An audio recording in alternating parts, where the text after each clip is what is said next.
biso bosantu na yo osali ozali bolingo kotokiti liboso yango ya peke mbona yo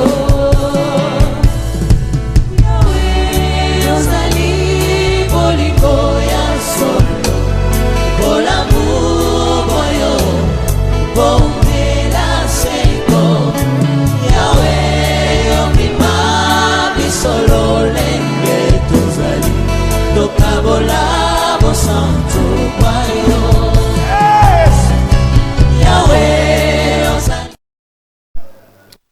Voilà, très chers téléspectateurs, bonsoir. Et là, je vous souhaite la bienvenue dans cette émission Atlantique Adoration.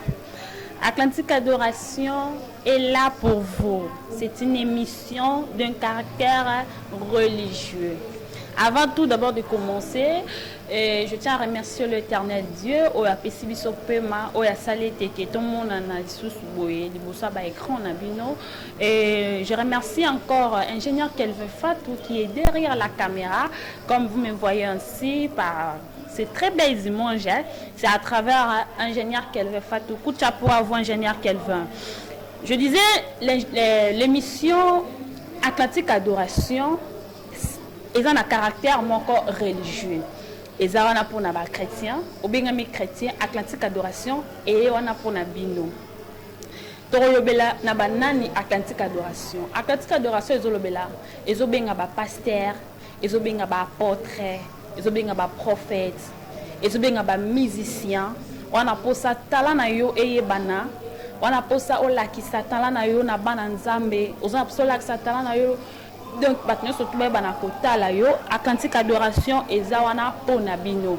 Donc, bon, hésitez plutôt parce que ce que vous avez pour ça, vous avez nassé à barre de cran numéro Nabiso et Zawana au Kozala de citer parce que tout Koyambayo directement pour Atlantique Adoration et Zawana pour Nabino.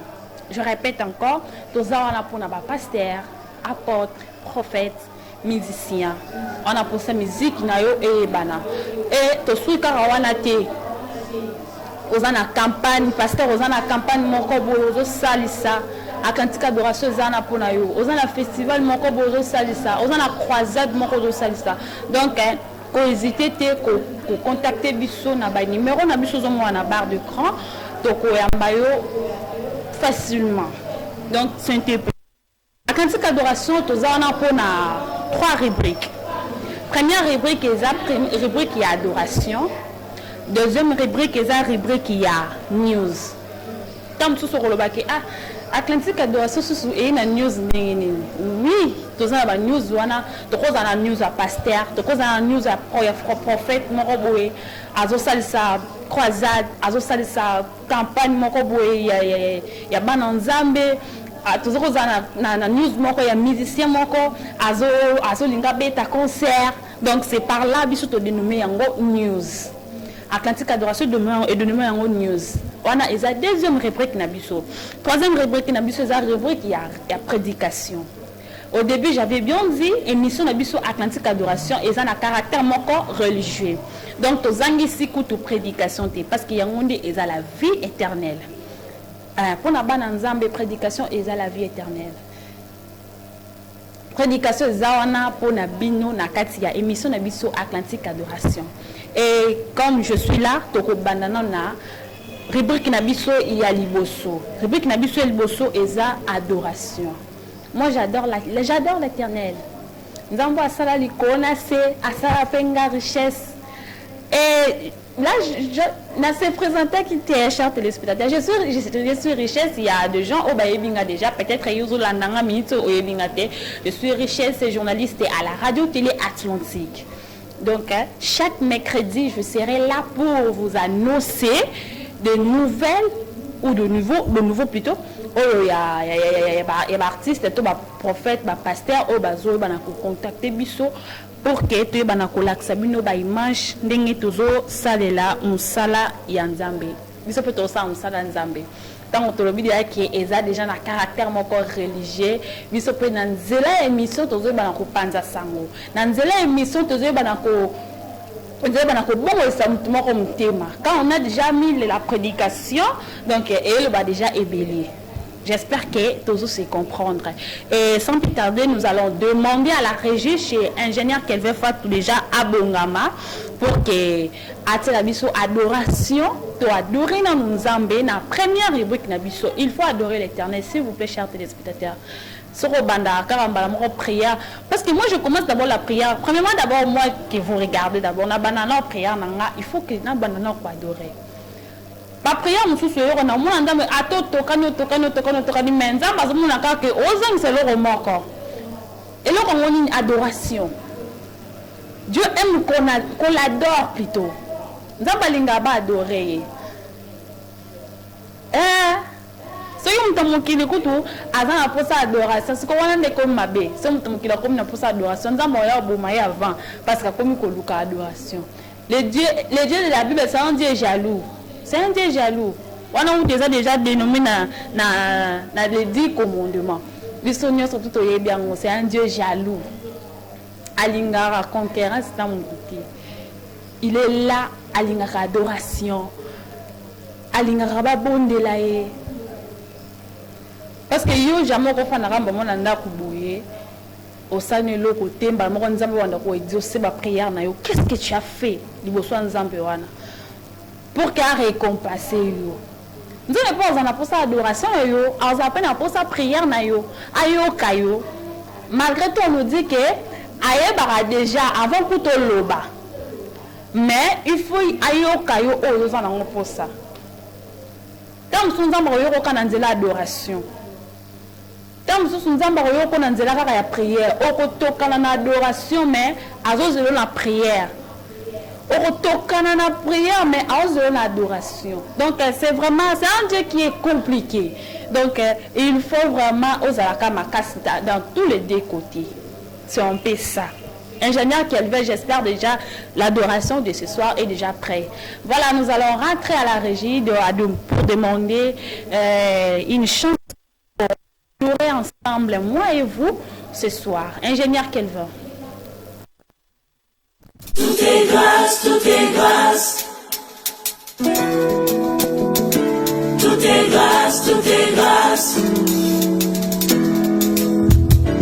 Tout est grâce, tout est grâce. Na oyo sonza masale la bateau na mokili. Tout est grâce, tout est grâce. Jamais moto ya wuta na don Amerita eloko. Tout est grâce, tout est grâce. Valeur a oyo nzamba sala esoma makate na mbongo. Tout est grâce, tout est grâce. Afungole la biso, ekuke kino na kembo. Tout est grâce, tout est grâce. Ata eloko ya ofele senga kakite. Tout est grâce, tout est grâce. Sokozi invitation à mon konzola telamba ya fêtier. Tout est grâce, tout est grâce.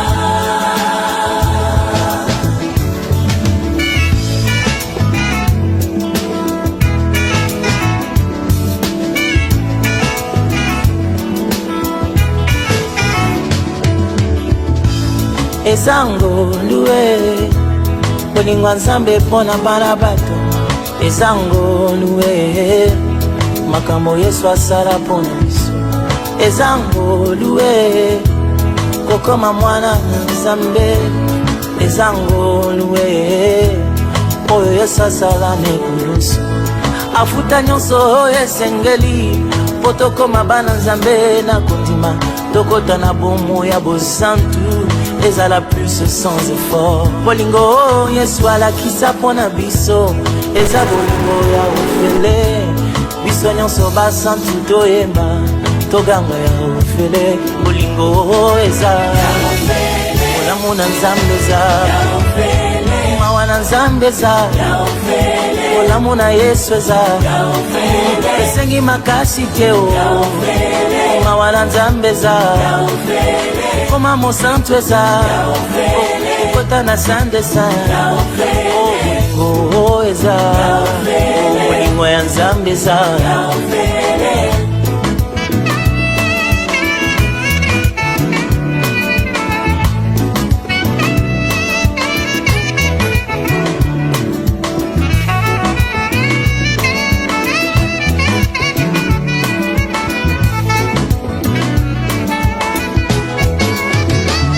Tout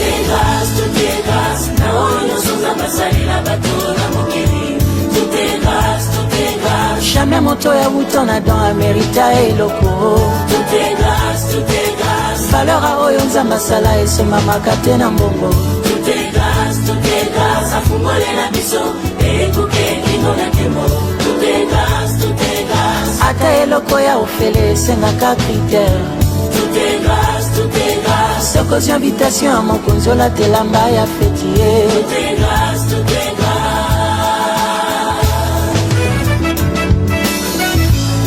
eza ngolue bolingo nzambe mpo na bana bato. eza ngolue makambo yesu asala neti biso. pema tozwi ya ofele toyebi kutu mopesi te. kobatela mabe ya ofele tomoni kutu mobateli te. kasi bolingo na ye mpo na biso euti na mozindo ya motema. asala nyonso asengi eloko te otokoki kopesa en retour bolingo.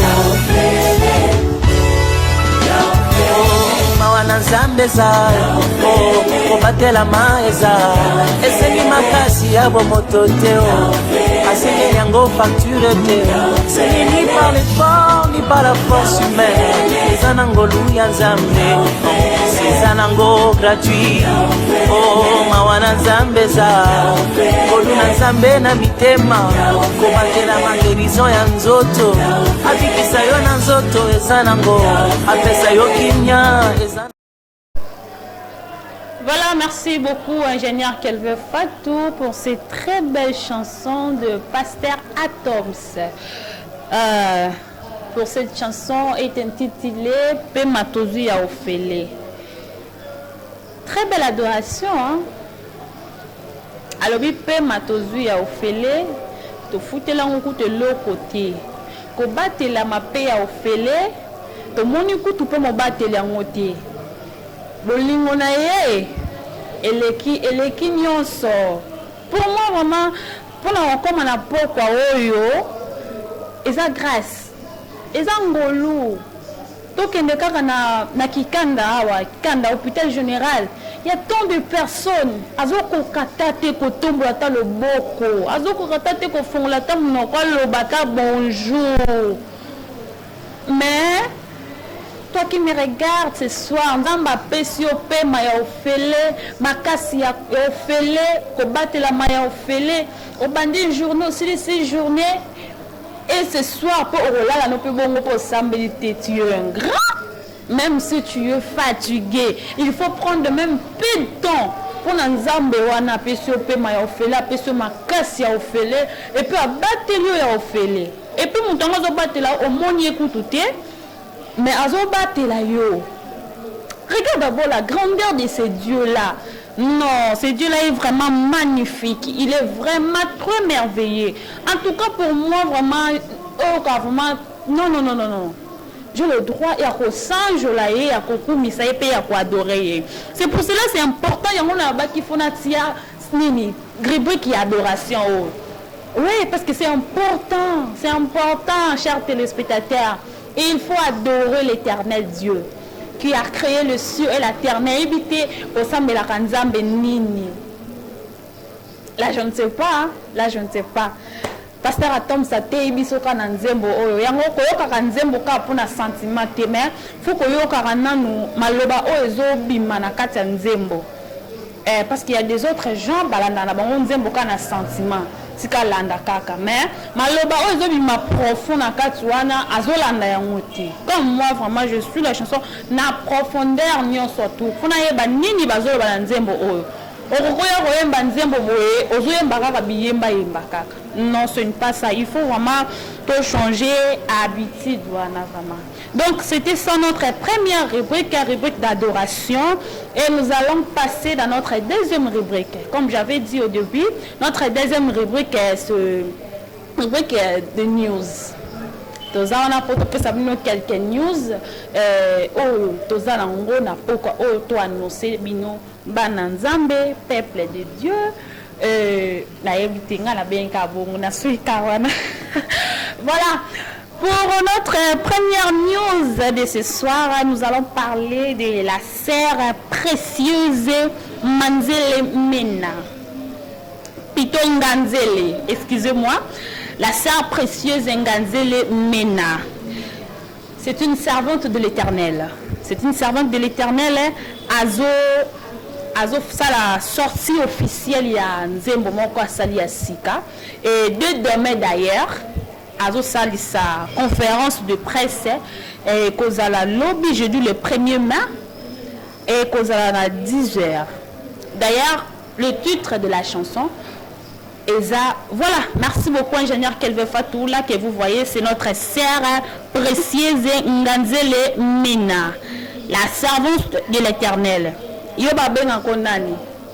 La servante de qui? Point d'interrogation. Notre sœur précieuse, elle est la servante de l'Éternel. Et la sortie officielle du chanson Eza à tes pieds. Namakola Yesu.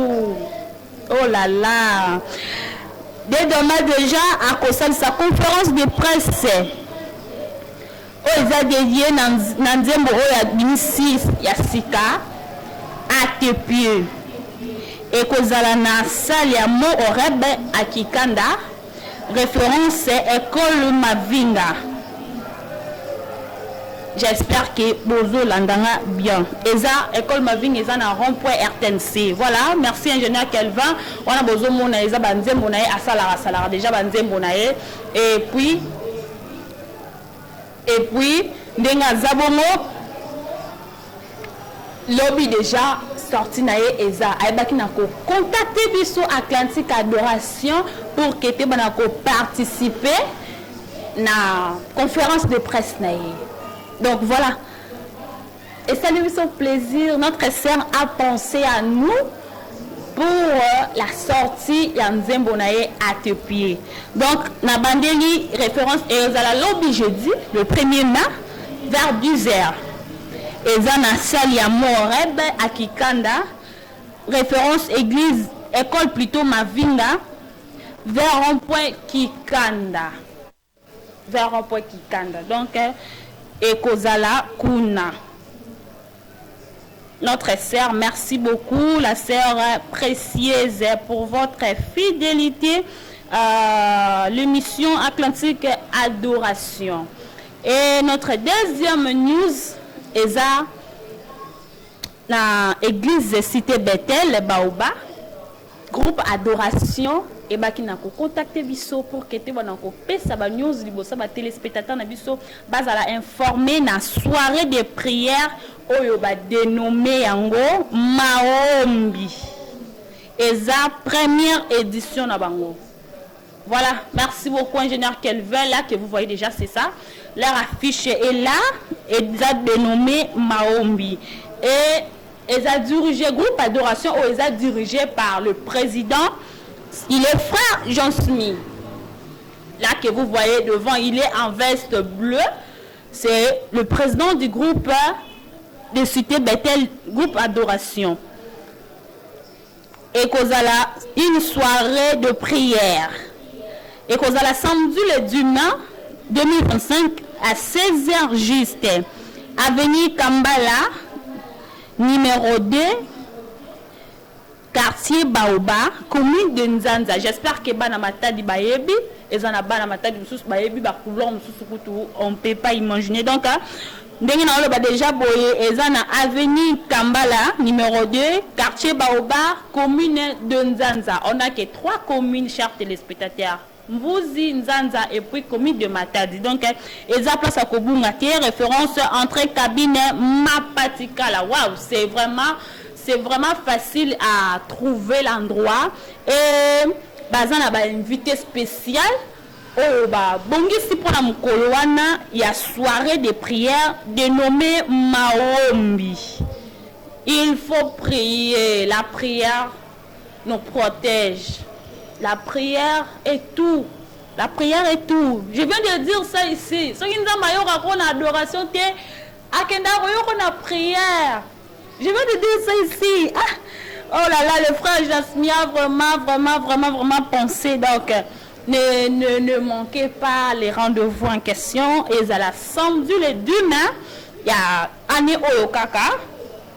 Et na 16h juste. Donc bakoza déjà wana na avenue Kambala numéro 2, quartier Baoba, na commune ya Nzanza. Référence entrée cabine Mapatikala. Eza passe au bunga te pona biso bana matadi bana Congo central. Donc ya ke kutu place ya ku bunga ve. Eza place à ko bunga te. Eza passe au bunga te. Donc c'est un peu ça. Oh talent on avait bien. Azan ba invité so bozo tala affiche wana bien. Nabaki président yewa la liboso, il a en veste bleue. Ba ozomo na simawana ba invité pour la soirée dénommée Maombi. Donc ezabongo église cité Bethel, groupe adoration et baki na ko contacter émission Atlantique adoration pour na ko pesa annonce oyo pour na bana nzambe ebele baya ko sambele longo na bango et kozala malamu soki oyebina ko répondre na rendez-vous ezaka na 16h. J'espère 16h ba te belé déjà ba 6h misala à 16h ezape mukola week-end. Donc au marketé j'espère. J'espère. On a déjà des signes de vie à battre belé. Donc, merci beaucoup pour vos signes de vie et ça montre qu'on est ensemble. Ça montre que vous m'aimez aussi. Moi aussi, je vous aime trop. Merci beaucoup. Et là, on va d'abord demander la chanson de notre sœur précieuse pour que nous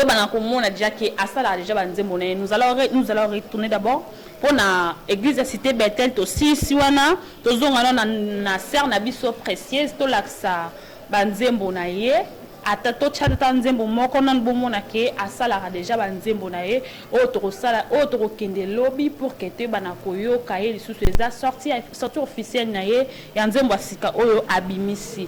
Et nous allons rentrer à la régie pour demander à ingénieur Kelvin. Ingénieur Kelvin, c'est prêt? Ok, merci beaucoup. Et nous allons retrouver juste après.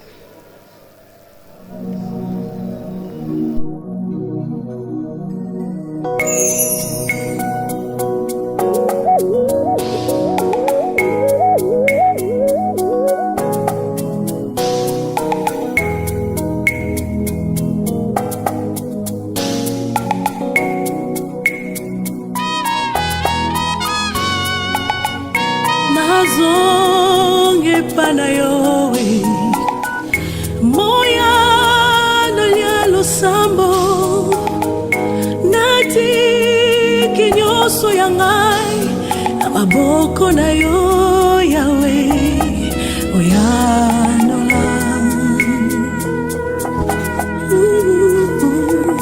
na zonge panayowe moya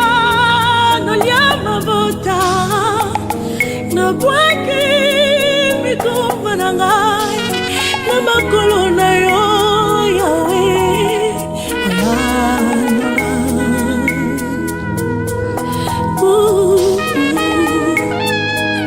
Adonai yanola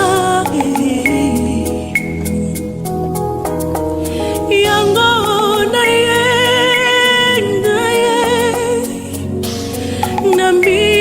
Manyoso yango na memelio yanga mabanzo papa nati kinyoso na maboko na yo papa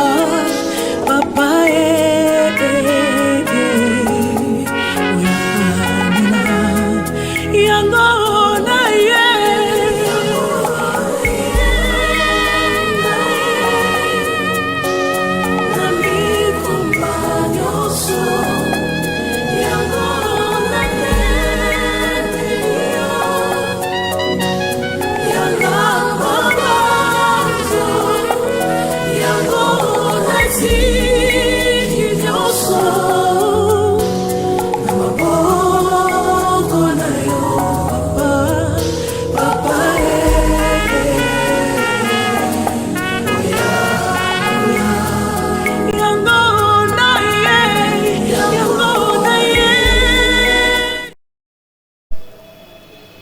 Voilà, merci beaucoup, ingénieur Kelvin Fatoula. Nous venons de suivre la chanson de notre sœur précieuse. La sœur qui va faire demain déjà vers 10h à Rosala.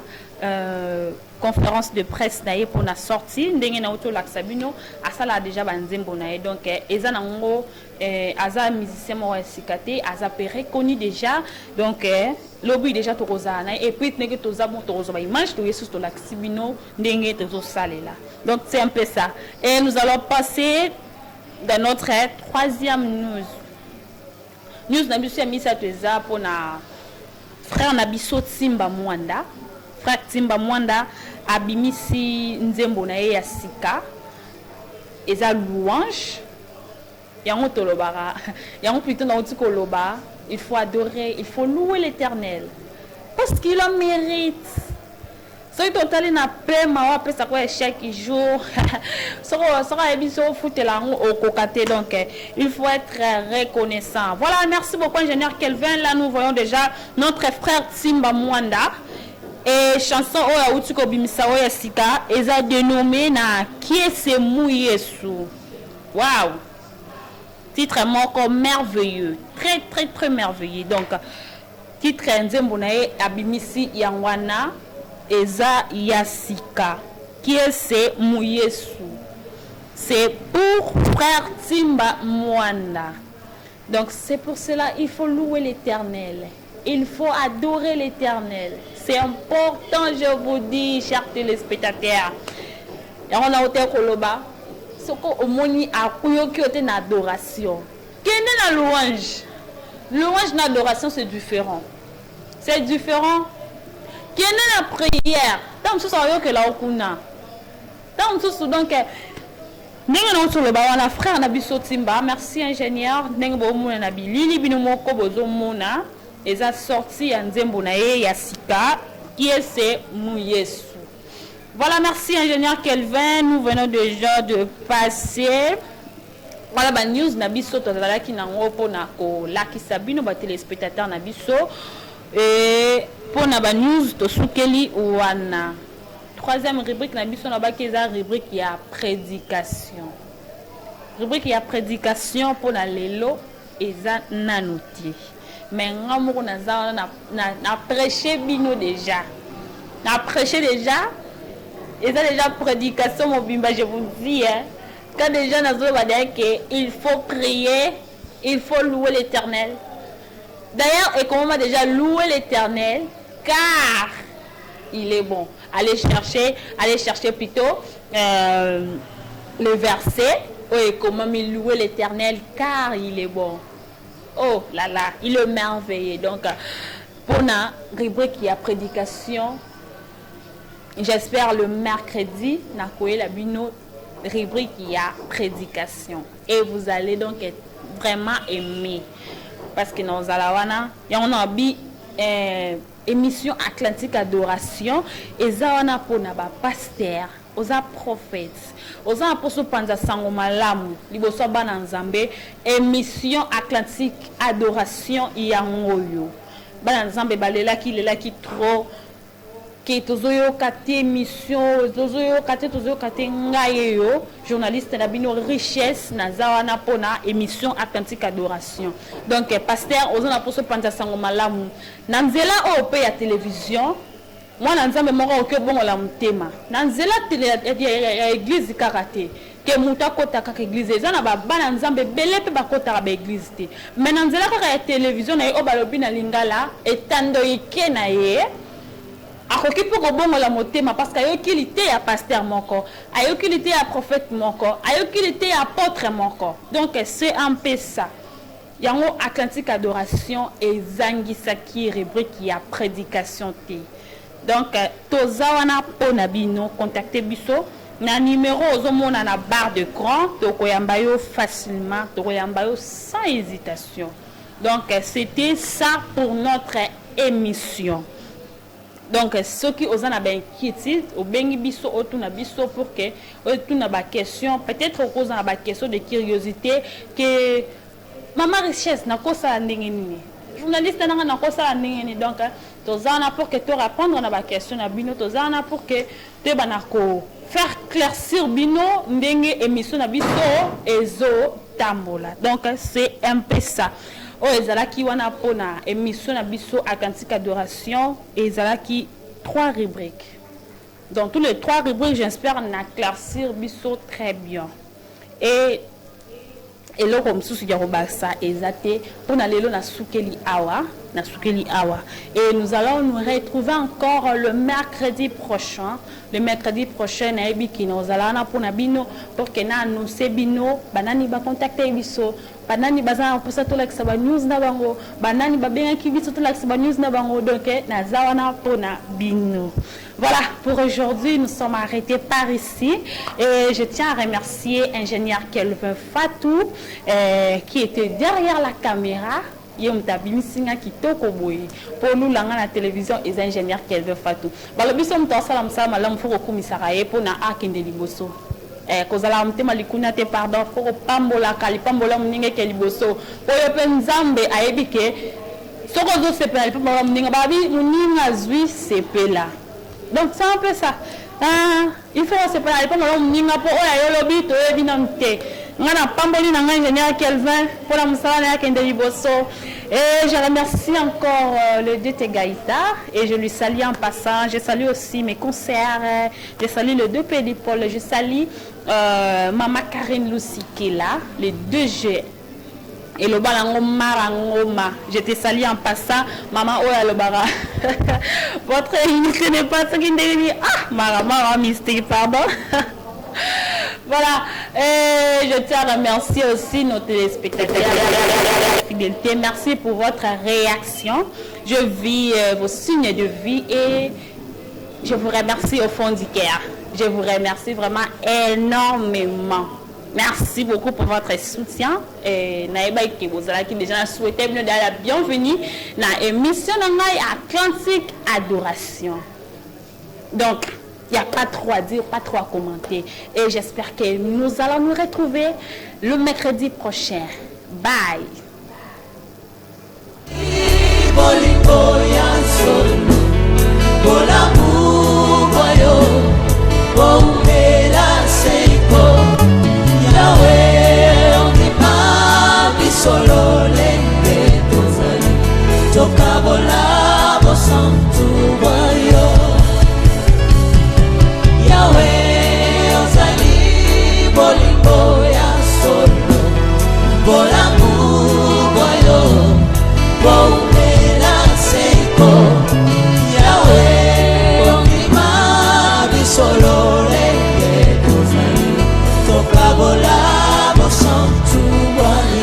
Hallelujah.